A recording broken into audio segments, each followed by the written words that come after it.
खुद को शाहीन गर बनाना है, फर्ज इंसानियत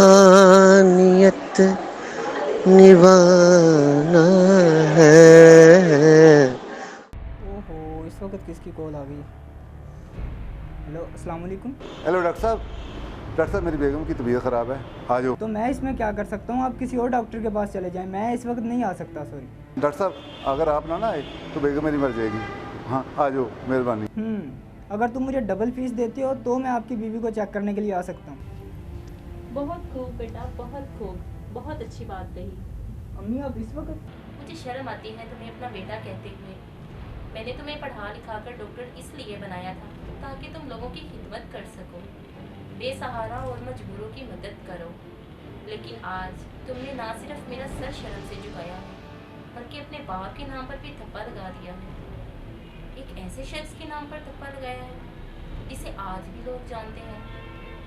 ऐसा शख्स जिसने अपने फर्ज की खातिर अपनी जान तक का नजराना पेश कर दिया। एक्सक्यूज मी, मैं यहाँ बैठ सकती हूँ? बैठे। Thank you. क्या मैं आपसे एक बात पूछ सकती हूँ? जी पूछिए। अगर दो दोस्तों में से एक अचानक से गायब हो जाए और बिन बताए इधर उधर हो जाए तो क्या ये दोस्त के लिए परेशानी वाली बात नहीं होगी? और अगर उसका मोबाइल भी ऑफ हो, और क्या ये मज़ीद परेशानी वाली बात नहीं होगी? बिल्कुल, ये परेशानी वाली बात तो होगी। हो सकता है वो किसी जगह बिज़ी हो या उसको कोई काम पड़ गया हो, और जहाँ तक मोबाइल ऑफ होने की सूरत है तो कोई बैटरी डाउन हो सकती है या कोई और प्रॉब्लम भी हो सकती है, उसका मोबाइल गुम सकता है। दानिश, प्लीज़ कभी तो संजीदा हो जाया करो। तो मैंने कब मजाक किया? ये मजाक नहीं तो और क्या है। मैं कब से तुम्हें ढूंढती फिर रही हूँ और तुम बड़े आराम से इधर बैठे हुए हो। आशी, तुम्हें पता है कि मेरी सिर्फ 2 जगह होती हैं, या मैं क्लासरूम में होता हूँ या लाइब्रेरी में होता हूँ। फिर तुम्हें इधर उधर ढूंढने की क्या ज़रूरत है? अच्छा, तो मैं बेवकूफ़ हूँ? तकरीबन। आशी,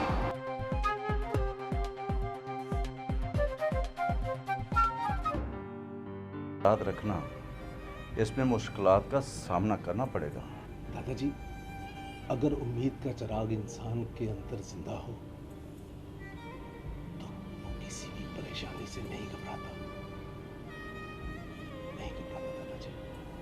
शाबाश बेटा, शाबाश। थैंक यू दादाजी।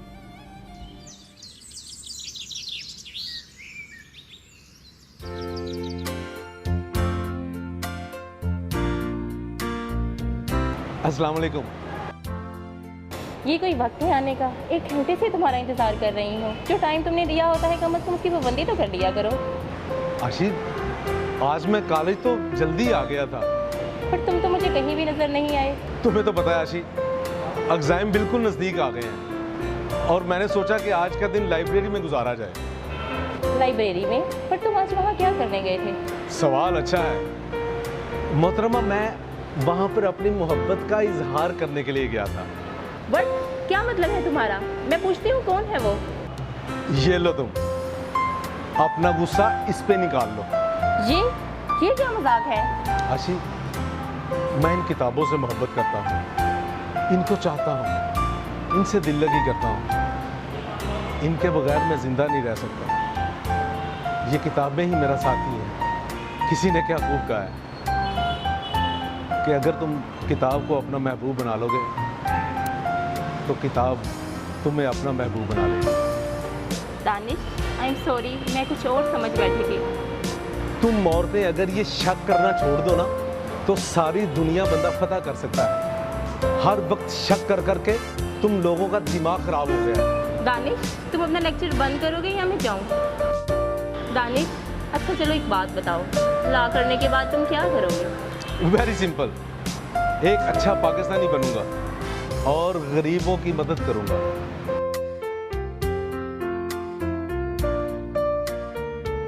पापा जी,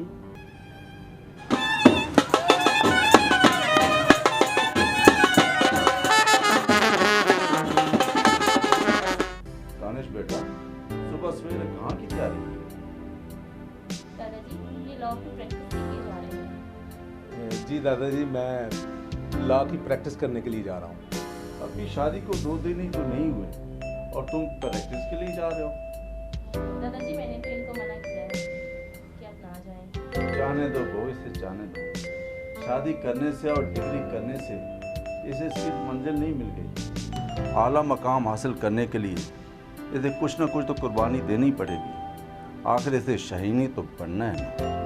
थैंक यू दादाजान, बस आप मेरे लिए दुआ कर दीजिए। बेटा, मेरी दुआएं तो आप सबके साथ हैं, लेकिन एक बात याद रखना, कभी ज़िंदगी बचाने के लिए तुम्हें अपनी जान भी देनी पड़े तो इनकार मत करना। अच्छा दादाजान, मुझे इजाज़त दीजिए। खुदा हाफिज़।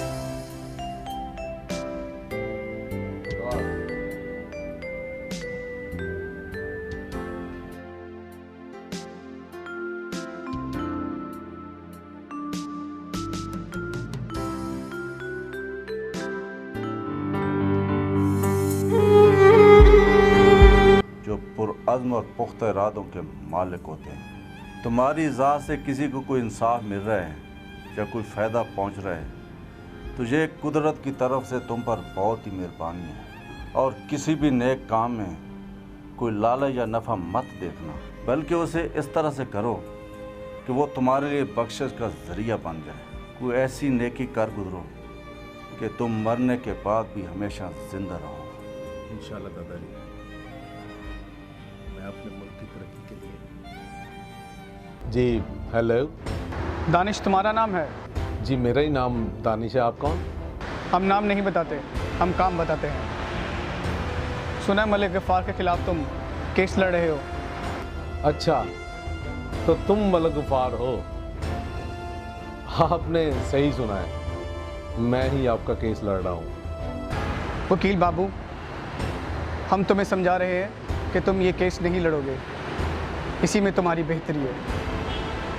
मेरी बेहतरी किसमें है ये मैं अच्छी तरह जानता हूँ, और तुम्हारी बेहतरी इसी में है कि तुम फ़ोन बंद कर दो और आइंदा के बाद मुझे फ़ोन ना करना, समझे? क्या चाहते हो तुम? कितना पैसा चाहिए तुम्हें पीछे हटने के लिए? अपने पैसे अपने पास रखो। मैं लानत भेजता हूँ तुम पे और तुम्हारे पैसे पे। ठीक है, एक बात कान खोल कर सुन लो, अगर तुम केस लड़ने से बाज ना आए तो तुम्हें अपनी जान से हाथ धोने पड़ेंगे। एक जालिम और कातिल को फांसी के तख्ते पर लटकाने के लिए मुझे अपनी जान भी देनी पड़ी तो मैं दरेग नहीं करूंगा। तुमसे जो होता है तुम कर लो। Shut up!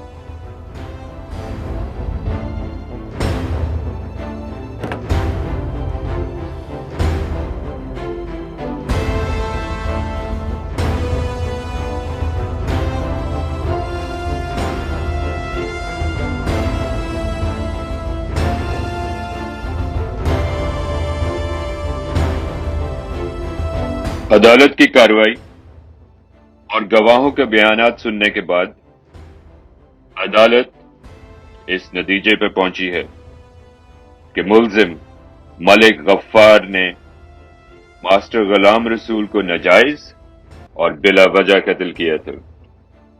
लिहाजा अदालत मलिक गफ्फार को दफा 302 के तहत सजाए मौत का हुक्म सुनाती है।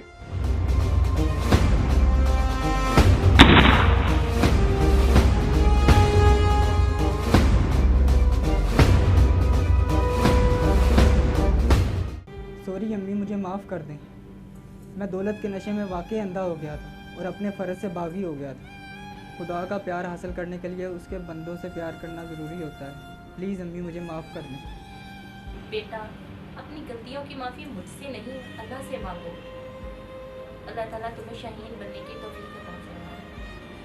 अम्मी, मैं वादा करता हूँ आपसे कि मैं अपना काम अब ईमानदारी से करूँगा और मैं लानत भेजता हूँ ऐसे पैसे पर। मैं उसे अभी जाके उस मरीज़ को चेक करता हूँ। या रब, इस कारवां को मीरे कारवां ही दे दे, इस दास्ताने गम को एक उन्वां ही दे दे।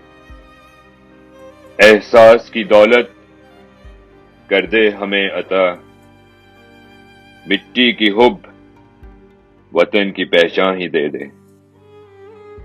गुलशन की आबियारी का दे दे तू सब सामा, कुछ बागबां दे दे, कुछ दहकां दे दे। या रब इस कारवां को मीरे कारवां ही दे दे, मीरे कारवां ही दे दे।